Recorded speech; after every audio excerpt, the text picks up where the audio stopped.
My mother came back after 9 years with a bill for $925,000. My name is Iris Archer. I'm 33 years old. 2 weeks ago, my mother rang my doorbell for the first time in 9 years. She stood on my porch wearing the same beige cardigan she always wore to church, a small carry-on suitcase at her feet, and a folded sheet of paper in her hand. She didn't hug me. She didn't ask about my husband. She didn't ask about my children. She looked me straight in the eyes and said, "We need to talk about the family's future." Then she handed me the paper. It wasn't a letter. It wasn't an apology. It was a list. 5 bullet points. Every line ended with a dollar amount. Retirement, mortgage, medical bills, college fund, monthly support. At the bottom, total $925,000. My mother had spent 9 years pretending I didn't exist. Now she wanted nearly $1 million. What she didn't know was that I had brought my own list. Mine wasn't written on one sheet of paper. Mine filled an entire navy blue binder. 29 documented moments. 9 years of silence. Every returned birthday card. Every ignored voicemail. Every message my sister sent about me behind my back. Every single one labeled. Dated. Filed. She came asking for money. I was ready to show her the cost of what she'd done instead. But to understand why, I have to take you back 9 years. Back to the summer, my family decided I was no longer one of them. I grew up in Millfield, Ohio. One of those towns where everybody knows everyone. One church, one diner, one grocery store. If someone sneezed on Monday, half the town would ask if they were feeling better by Wednesday. My father, Kenneth, worked at the lumber yard for over 30 years. He was a quiet man. Reliable. Predictable. He left for work every morning at exactly 6:15. Came home every evening at 5:42. He believed showing up mattered more than talking. My mother, Diane, ran the house with military precision. She organized church events, neighborhood fundraisers, holiday dinners. Everything had a schedule. Everything had rules. And everyone followed them, especially my father. Then there was my younger sister, Paige. She was 4 years younger than me, and everything seemed to come easily to her. She was outgoing, funny, popular, the kind of girl who won homecoming queen and somehow acted surprised. My parents adored her. Dad called her his sunshine. Mom called her her miracle. I wasn't jealous. Not really. I was simply the dependable one, the quiet daughter, the straight A student, the one who washed dishes without being asked, the one who solved problems before anyone noticed they existed. If Paige was celebrated, I was expected. I didn't resent it. At least, not then. When I turned 18, I received a full academic scholarship to Ohio State. I was the first archer ever accepted into a major university. Dad shook my hand. Mom cried while packing my suitcase. Just before I left, she slipped a greeting card between my sweaters. Inside she'd written, "Come home soon. You belong here. Love, Mom." For years, I kept that card inside my desk drawer. I never imagined it would become evidence. College changed everything, not overnight. Gradually, I studied accounting and finance. Numbers always made sense to me. People were far more complicated. During my junior year, I met Daniel Ellison. He sat 2 rows ahead of me in advanced statistics. Quiet, thoughtful, brilliant. The professor would write impossible equations across the whiteboard, and Daniel solved them like crossword puzzles. One afternoon, after class, we ended up standing beside the same taco truck. He smiled. "You look like you're trying to decide if this is safe." I laughed. "I am. It probably isn't. But it's worth the risk." He was right. The tacos were terrible. The conversation wasn't. We talked until the truck closed. About school, books, business ideas, dreams. Daniel wanted to build software that actually solved problems. I wanted numbers to matter to real people. By the end of the evening, we both knew we'd probably see each other again. We did. Our relationship never felt dramatic. It felt easy, comfortable, honest. For 3 years, we built a life together, one ordinary day at a time. Cheap apartments, shared groceries, late-night study sessions, second-hand furniture. Neither of us had much money. But somehow, It never felt like we were lacking anything important. Daniel met my parents twice. The first visit, Mom smiled politely, then called him Michael all evening. His name wasn't Michael. The second visit, she remembered his name, but barely looked at him. Dad shook his hand, asked him 3 questions, spent the rest of dinner staring at his plate. I convinced myself they simply needed time. Small-town people often do. Paige didn't pretend. After Thanksgiving, she pulled me aside. "Iris, I need to tell you something." "What?" "Mom's never going to accept this." I frowned. "Accept what?"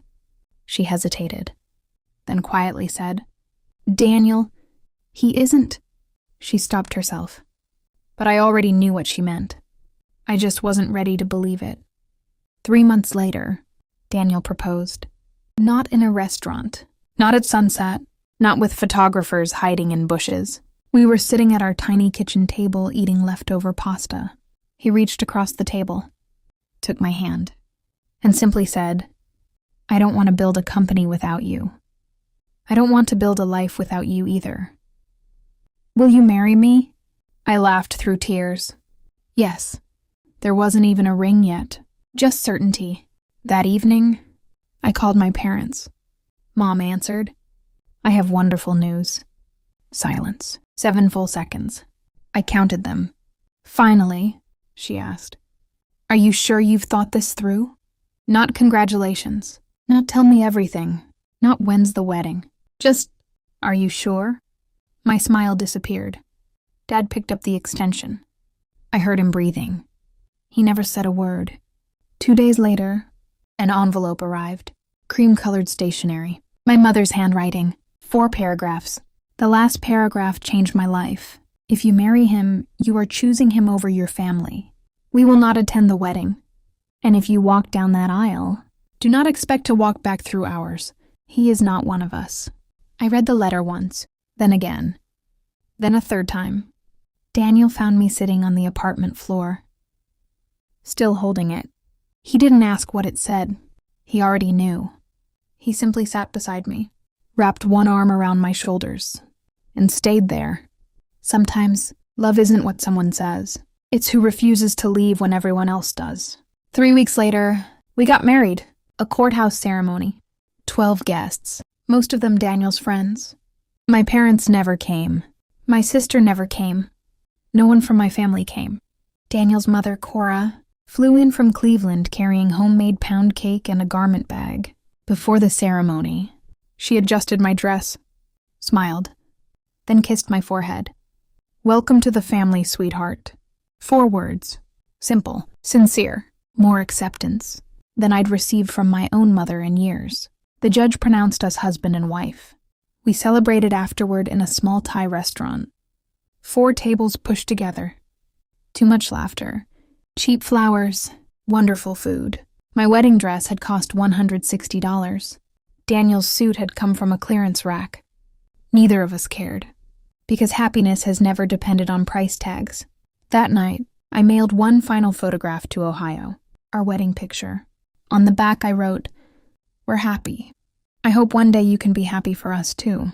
11 days later, the envelope came back. Bright red letters stamped across the front. "Return to sender." I stared at it for a long time.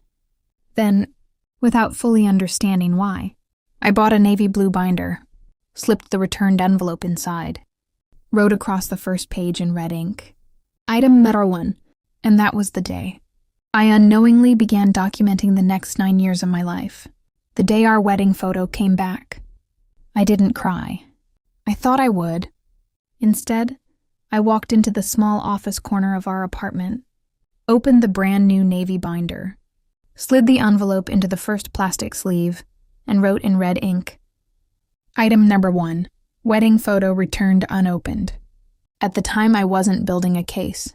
I wasn't collecting evidence for some future confrontation. I simply couldn't bring myself to throw it away. I've always believed that numbers tell the truth. Maybe documents do too. The first year of marriage wasn't glamorous. We lived in a tiny apartment with squeaky floors and a kitchen so small, only one person could stand in it comfortably. We shared one old car, counted every dollar, bought furniture from thrift stores. Some weekends, our entertainment was walking through bookstores we couldn't afford to shop in. And somehow, those were some of the happiest days of my life. Because every decision belonged to us. Not my parents, not the church, not anyone else. Just us. I still tried. More times than I should have. I called my mother on her birthday. No answer. Left a voicemail. Hi, Mom. I hope you're having a wonderful day. I miss you. Call me whenever you're ready. She never called back. A month later, I mailed Dad a Father's Day card. It came back unopened. Christmas arrived. I mailed another card. Returned. My birthday came. Silence. Every envelope received the same treatment. Into the binder. Item número 2. Item número 3. Item 4. Date. Postmark. Short note. Filed away. Dad sent exactly one text message during that first year. 4 words. Your mother needs time. That was all. No explanation. No, I miss you. No, how are you? Just 4 words. I printed the text. Added it to the binder. Item 5. Around the same time, Paige posted a family photo online. Mom, Dad, Paige, her boyfriend. Everyone smiling around the dining room table where we'd eaten every Thanksgiving growing up. The caption read, Sunday dinner with my favorite people. I wasn't invited. I hadn't even known they'd gotten together. I stared at the picture for several minutes. Then I printed it. Not because I wanted to punish myself. Because it documented something. Life had moved on. Without me. Item número 6. One evening, Daniel noticed me sliding another document into the binder. He leaned against the doorway. Can I ask you something? Always. Why do you keep all of this? I looked down at the growing stack of papers. I honestly don't know. Then I thought about it. Actually thought about it. Finally I answered. Maybe someday our children will ask why they never knew my parents. I don't want to answer with anger. I want to answer with facts. Daniel smiled softly. That sounds exactly like you. It probably did. He was an engineer. I was an accountant. Neither of us trusted memory when documentation existed. During our 2nd year of marriage, Daniel quit his job. Not recklessly, not emotionally, methodically. For nearly a year, he'd been building software after work. Late nights, weekends, every spare hour. A compliance platform for small businesses. Something that simplified financial reporting and government filings. Most companies hated compliance. Daniel wanted to make it painless. I think this could actually work, he told me one night. I studied the spreadsheets he'd built, then built my own. Projected costs, cash flow, possible pricing, risk scenarios. Finally, I looked up. It won't be easy. I know. It may fail. I know. I smiled. Let's build it anyway. Our garage became an office. 2 folding tables, second-hand monitors, 1 whiteboard Daniel bought for $12 at Goodwill. We couldn't afford employees, so we became every department ourselves. Daniel wrote code. I managed finances, customer support, invoices, marketing, contracts, coffee, sometimes all before lunch. The first version launched with 4 customers. The website crashed twice. One client accidentally deleted an entire report. Another called me crying because she'd forgotten her password. We fixed everything, then kept going. About 18 months later, I discovered I was pregnant. Twins. Daniel stared at the ultrasound screen. Then at me. Then back at the screen. Are there... He pointed. 2? The technician laughed. There are definitely 2. Daniel looked slightly pale. Then smiled the biggest smile I'd ever seen. I guess we're buying another crib. Liam and Sophie arrived on a cold November morning. 6 pounds each. Perfect. Healthy. Beautiful. Daniel cried before either baby did. He stood beside the hospital window holding one child in each arm, whispering, I promise you'll never question whether you're loved. I watched him and thought, This is what family is supposed to look like. Daniel's mother, Cora, flew to Portland the very next day. She stayed 2 weeks, cooked meals, folded laundry, rocked babies at 3 a.m. so I could sleep. Before she left, she handed me 2 tiny silver bracelets, one engraved with Liam's birthday, the other with Sophie's. "They'll probably lose these someday," she laughed. "But they'll always know someone was excited they were born." I hugged her so tightly she laughed again. 5 months earlier, I'd mailed my parents ultrasound pictures, returned, after the twins were born. I mailed birth announcements, returned, then photographs. Liam asleep on Daniel's chest, Sophie holding my finger, returned, one after another. Into the binder, item 43, item numero 14, item numero 15. A few weeks later, a friend from high school quietly sent me a screenshot. It was a conversation with Paige. One sentence caught my attention. Her kids don't even have real grandparents. That's what she chose.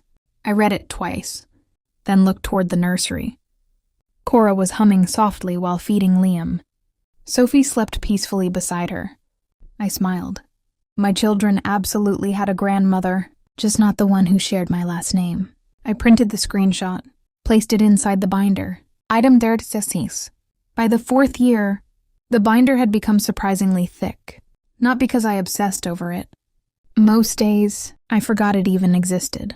It stayed inside the bottom drawer of my desk beneath tax folders and insurance papers, only coming out when another envelope arrived, or another screenshot, or another reminder.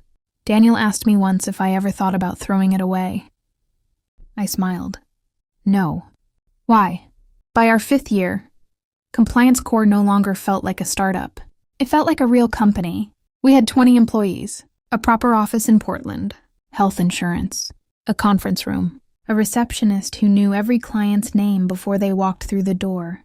Sometimes I would stand in the hallway and watch everyone working. Developers writing code, customer support answering calls, sales meetings behind glass walls. And I'd think about the garage, the folding tables, the old whiteboard from Goodwill. Success never arrived all at once. It came one ordinary day at a time. That same year, Daniel and I bought our first home. A craftsman-style house with a wide front porch, hardwood floors, and a backyard just big enough for 2 children to believe they owned an entire forest. Liam immediately claimed the plum tree. Sophie claimed the swing. They argued for nearly a week. Daniel solved it by building them a small treehouse. "They can both be right," he said. That was Daniel. He never looked for winners. He looked for solutions. Life became wonderfully ordinary. School drop-offs, soccer practice, homework at the kitchen island, family movie nights every Friday, pancakes every Sunday morning. I used to think happiness had to be exciting. Turns out, it's usually very quiet. One October evening, I made the mistake of opening Facebook. The first post I saw belonged to my mother. A family dinner. Turkey, pumpkin pie, my father smiling. Paige sitting beside him holding her baby boy. The caption read, "My whole world." I stared at it for a long time. Not because I wanted to be there. Because my children weren't. Neither was Daniel. Neither was I. Apparently, her whole world had learned to live quite comfortably without us. I closed the app, walked upstairs, peeked into Liam's room. He was asleep with a dinosaur tucked under one arm. Across the hallway, Sophie had somehow managed to fall asleep with 3 stuffed rabbits balanced on top of her blanket. Daniel looked up from the novel he was reading. "You okay?" I nodded. "I am now." A few months later, Paige got married. I didn't receive an invitation. I didn't even know there had been a wedding. 4 days afterward, an old high school classmate posted pictures online. White church, 200 guests, 5-tier wedding cake, live band, fireworks. My father walked Paige down the aisle. My mother wore lavender. Everyone looked happy. I stared at the pictures. Not because I wished I had been there, because it was strange realizing they'd become experts at celebrating life without ever wondering where I was. Still, I mailed Paige a wedding gift. Handmade linen napkins embroidered with her new initials. Inside, I wrote only one sentence. "I truly wish you every happiness." 3 weeks later, the unopened package came back. I carried it into my office, opened the binder, placed it inside. Item number 17. Wedding gift returned unopened. Closed the binder. Went downstairs. helped Liam with his homework. Life moved forward, as it always does. Then, everything began changing, not because of luck. Because people finally noticed what we'd spent years building. One venture capital firm called. Then another. Then another. For months. Our office filled with investors, lawyers, consultants, everyone asking questions, reviewing financial statements, studying customer retention, growth forecasts, cash flow. Daniel handled the product demonstrations. I handled the numbers. Every meeting ended the same way. We're impressed. 3 months later, we signed our Series B funding, $12 million. I remember staring at the final paperwork. Not because of the money, because someone believed our little garage company could become something extraordinary. Daniel smiled across the conference table. We actually did it. I smiled back. We're just getting started. The investment changed everything. We hired faster, expanded the engineering team, opened a second office. I officially became Compliance Corps' chief financial officer. Not because Daniel gave me the title, because I'd already been doing the job for years. Now the paperwork finally caught up. The media started paying attention. Nothing enormous. Regional business magazines, industry podcasts, tech newsletters. One afternoon, my phone buzzed. A text from Tess, an old friend back in Millfield. Hey, this is random, but your mom was asking people at church about Daniel's company today. I frowned. A minute later, another message arrived. She wanted to know what venture capital means. I leaned back in my chair. 7 years. 7 years of silence. And suddenly, she wanted to understand venture capital. Interesting. A few weeks later, another message from Tess. Your mom told everyone she always knew Daniel would be successful. I laughed. Actually laughed. Daniel looked up from across the office. What? I held up my phone. Apparently, my mother always believed in you. He read the message. Raised one eyebrow. That's funny. Why? Because I remember someone saying... He paused. He's not one of us. Neither of us spoke after that. We didn't have to. The past hadn't changed. Only the numbers had. That fall, I mailed one final birthday card. Inside, I included a picture of Liam and Sophie from their school fall festival. Matching flannel shirts, pumpkin paint on their cheeks, huge smiles. On the back I wrote, they ask about you sometimes. I tell them you live far away. 9 days later, the envelope came back. But this one was different. Someone had opened it. The flap had been carefully resealed with clear tape. I held it in my hands for several minutes. Someone had looked at my children's faces. Then, chosen to send them back. I knew exactly who it had been. My father, and I knew exactly who had made him return it. My mother. I filed it carefully. Item number 23, birthday card opened, viewed, and returned. For the first time, I didn't feel angry, only sad, because I realized my father probably hadn't wanted to lose me. He simply hadn't been brave enough to stand up to the woman he'd spent 36 years trying to keep happy. By our 8th year, Compliance Corps employed more than 80 people. We had offices in Portland and Austin. Daniel appeared on the cover of a regional business magazine. Forbes listed us among the fastest-growing software companies to watch. And that's when something strange started happening. Someone from Millfield, Ohio, began viewing my LinkedIn profile almost every week. No name, private account, just one location, Millfield. Then Tess called again. Iris, your mom told everyone at church she always knew you two would make it. I smiled sadly. No, she didn't. She only believes in success. After someone else builds it, and although I didn't know exactly when, I knew something with absolute certainty. Sooner or later, my mother was going to come knocking. Not because she wanted her daughter back, because she wanted access to the life she'd spent 9 years rejecting. By the beginning of our 9th year, the conversations inside Compliance Corps had changed. We were no longer talking about surviving. We were talking about going public. Investment banks flew to Portland almost every week. Conference rooms filled with lawyers, auditors, analysts, stacks of documents, hundreds of pages of financial disclosures. Every number had to be perfect. Every sentence had to be verified. As CFO, my signature appeared on almost everything. Sometimes I would leave the office after midnight, drive home through empty streets, and find Daniel still awake at the kitchen table reviewing product updates. We were exhausted, but we were building something that belonged to us. The twins were 8 by then, old enough to notice. One evening, Liam asked, "Mom, why do you work so much lately?" I knelt beside him. "So someday I can work less." He thought about that, then nodded. "Okay." Children accept honest answers far more easily than adults do. A month before the IPO, our attorney finalized the trusts for Liam and Sophie. Separate, irrevocable, protected. Nobody outside our immediate family could ever claim those assets. When I signed the paperwork, Grace, our attorney, smiled. "You've planned for everything." I looked down at the documents. "Not everything." "What do you mean?" "I think someone from my past is about to come back." She looked at me. "Your family?" I nodded. Grace didn't ask why. She simply said, "When they do, remember this. You don't owe anyone access just because they share your DNA." That same week, Paige texted me, the first message in 9 years. "Hey, just thinking about you. How are the kids?" I stared at the screen. 9 years. And that's how she chose to begin. Not, "I'm sorry." Not, "I miss you." Just, "How are the kids?" I didn't answer. 5 days later, another message. "I'll be in Portland next week. Maybe we could grab coffee?" Daniel looked at me.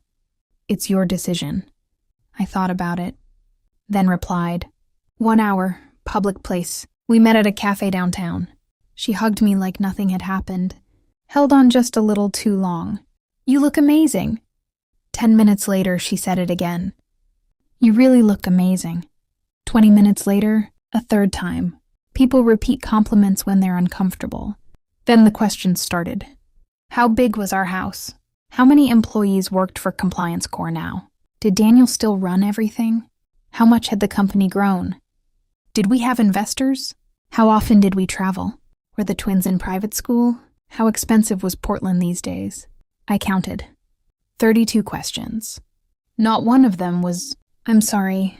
Halfway through lunch, I noticed something reflected in the cafe window. Paige had angled her phone toward the parking lot. She was taking pictures of my car. I pretended not to notice. Finished my coffee. Paid my half. Hugged her goodbye. She smiled brightly. "We should definitely stay in touch." I smiled back. "We'll see." The moment I got home, I opened the binder. Items remediate. Paige visited Portland. Asked 32 financial questions. Photographed vehicle. No apology offered. Date. Time. Filed. Closed. That evening, I called Grace. "They're coming." She didn't ask who. I know. What should I do? Grace thought for a moment. Legally? Nothing. Emotionally? Tell the truth. The IPO happened on a Wednesday morning. New York City. NASDAQ. Daniel and I stood together beneath enormous television screens while cameras flashed around us. The opening bell rang. Our stock opened at $18. Within hours, it climbed past 22. By closing bell, Compliance Corps was valued at more than $400 million. Daniel squeezed my hand. We actually made it. I looked across the trading floor. At all the reporters, the investors, the excitement, then back at him. We made it together. That evening, our phones exploded. Congratulations, interviews, emails, messages from people we hadn't heard from in years. Then, 5 missed calls. Area code 740, Millfield. 1 from my father, 4 from my mother. I turned my phone over without listening. The voicemail came the next morning. Dad's voice sounded older, thinner. "Tiny girl?" He hadn't called me that since high school. "I saw you on television." Long pause. "I'm proud of you." Another pause. "I always have been." Then, "Your mother wants to talk." I listened 3 times. Not because I believed him. Because I wanted to. The words I'd waited 9 years to hear had finally arrived. After the IPO, not after my wedding. Not after Liam and Sophie were born. Not after the birthday cards. After $44 million. Timing matters. 2 days later, Mom texted. It was beautifully written, carefully edited, exactly 63 words. She talked about family, healing, the future, the children. Not once did she use the word sorry. I printed the message, opened the binder. First text from Diane in 9 years. 0 apologies. Filed. Closed. Later that week, Tess called again. Your mom's coming. I know. How? Because people like her never move until the numbers make sense. Tess laughed nervously. What are you going to do? I looked toward my office. At the bottom drawer. I'm going to answer the door. And then? I smiled. I'm going to introduce her. The 9 years of receipts. The following Tuesday, 10:14 a.m., a taxi stopped outside our house. I watched through the kitchen window. Mom stepped out wearing a beige cardigan. Black slacks, pearl earrings, exactly the way she'd dressed for church my entire childhood. She carried a small suitcase and one folded sheet of paper. She stood outside for almost 30 seconds before walking to the front door. Then, the doorbell rang. I opened it. 9 years disappeared between us. She looked older. So did I. Iris. Mom. Silence. Finally, she spoke. We need to talk about the family's future. Not, I missed you. Not, I'm sorry. The family's future. I stepped aside. Come in. I didn't take her to the living room. I took her to the kitchen. Truth belongs at kitchen tables. She sat down. Looked around. Her eyes stopped on the refrigerator. A photograph. Liam, Sophie, and Grammy Cora, laughing together at the beach. Mom stared at it. 5 seconds. Maybe 6. Then she unfolded the paper. Blue ink. 5 bullet points, each ending with a dollar amount. She began reading them aloud. Retirement fund, $500,000. College fund for Paige's son, $200,000. Mortgage payoff. Medical bills, monthly support, total requested, $925,000. She placed the paper between us. This is what family does. I looked at her list, then quietly stood up. Walked into my office, opened the bottom drawer, lifted out the navy blue binder. Returned to the kitchen. Placed it beside her paper. She frowned. What is that? I looked directly into her eyes. You brought a list? I brought one too. I placed the navy blue binder on the kitchen table. My mother's handwritten list sat beside it. 2 documents. 1 page asking for $925,000. 1 binder documenting 9 years of silence. She looked from one to the other. What is this? I rested my hand on the binder. This is every birthday card you returned. Every voicemail you ignored. Every photograph of your grandchildren you mailed back unopened. Every message Paige sent about me. Every piece of proof that you chose to erase me. Her face tightened. I don't understand why you kept all this. I do. I opened the binder. The first divider read, Year 1. I removed the first envelope. White, still sealed, a red stamp across the front. Return to sender. I laid it carefully on the table. September 12th. My birthday card to you. Returned 11 days later. I placed another beside it. Our wedding photo. Returned unopened. Another. Christmas. Returned. Then another. My first voicemail after the wedding. No reply. The kitchen became painfully quiet. Mom swallowed. Iris. I held up one finger. I'm not finished. I turned another divider. Year 3. Ultrasound pictures. Returned. Birth announcements. Returned. The twins' first birthday card. Returned. A Christmas photo with both children wearing matching sweaters. Returned. One after another. I placed them across the table. 29 separate moments. 29 separate choices. She stared at the growing line of envelopes. I didn't. You did. Her eyes filled with tears. I was hurt. I nodded. So was I. I thought you abandoned us. I looked directly at her. I married the man I loved. You abandoned me. I opened the final section. The screenshots, the church gossip, the group chat. I slid the pages toward her. She recognized them immediately. Her face drained of color. You weren't supposed to see those. I wasn't supposed to see my own family, planning how much money to ask me for either. She looked away. I read aloud. Start with retirement, then college. Layer it so it sounds like family support. She's a numbers person. She'll respond to numbers. Mom whispered. Paige wrote most of that. I closed the screenshots. But you agreed. Silence.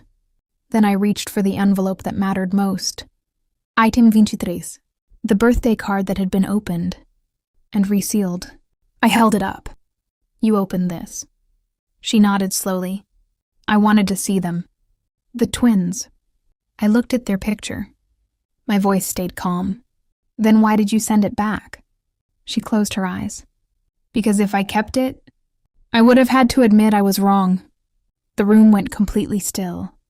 For the first time, she wasn't defending herself. She wasn't blaming me. She wasn't blaming Marcus. She was simply telling the truth. I was proud, she whispered. But I was too stubborn, too embarrassed. The whole town knew what I'd said.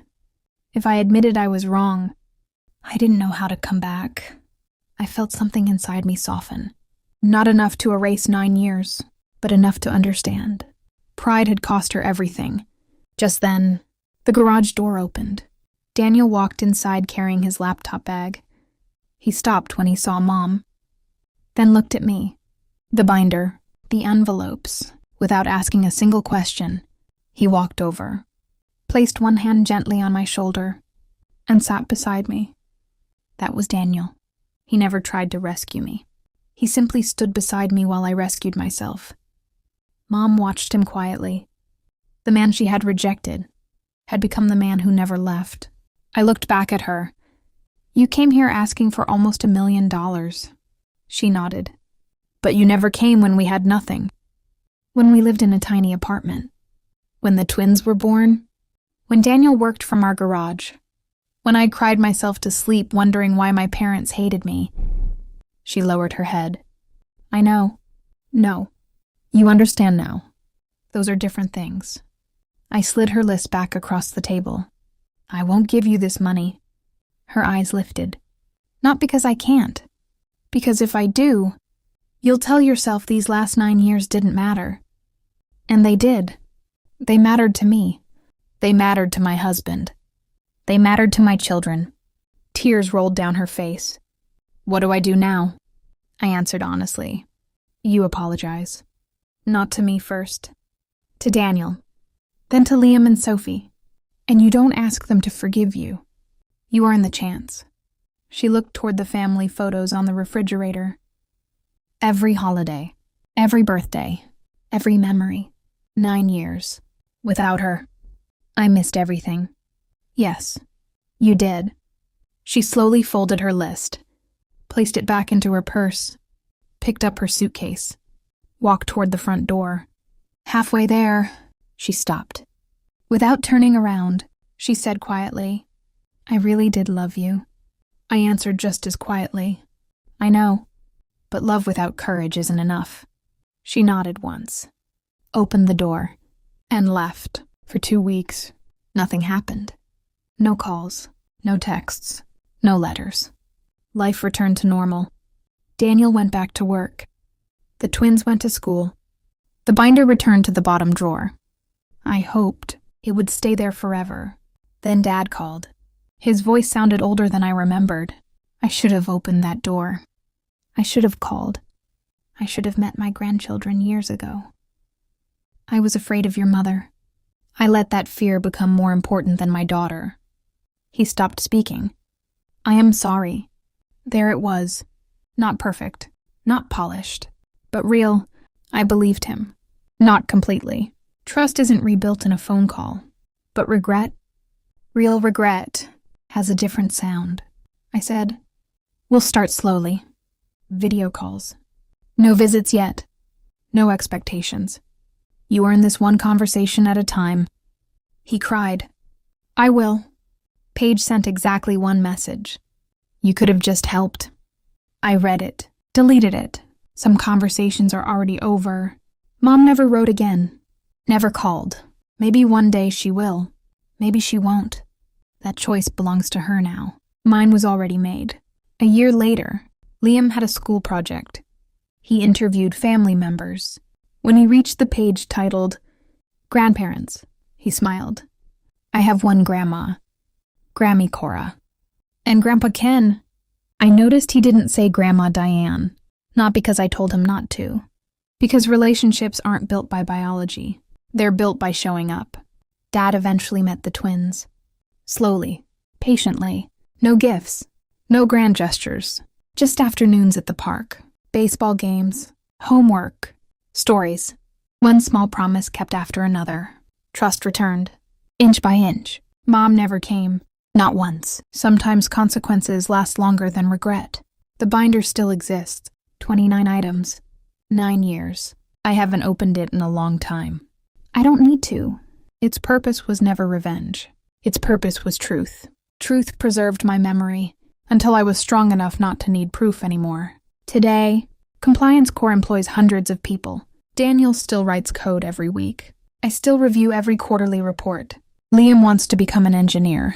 Sophie says she's going to be the boss of everything. I believe she probably will. And every Sunday, Grammy Cora still comes over for pancakes, the same way she always has. If there's one thing those 9 years taught me, it's this. Family isn't defined by who shares your last name. Family is defined by who stays when life is difficult, who answers the phone, who opens the door, who shows up before there's anything to gain. Money reveals character. It doesn't create it. My mother came to my house because our company was worth millions. My mother-in-law came when all we owned was a tiny apartment. 2 folding chairs and hope. Only one of them was there when it mattered. And that made all the difference. If this story touched your heart, I'd love to know what stayed with you the most. Leave a comment below and tell me where you're watching from. If you enjoy stories about family, resilience, forgiveness, and second chances, don't forget to subscribe so you won't miss the next one. There's always another story waiting.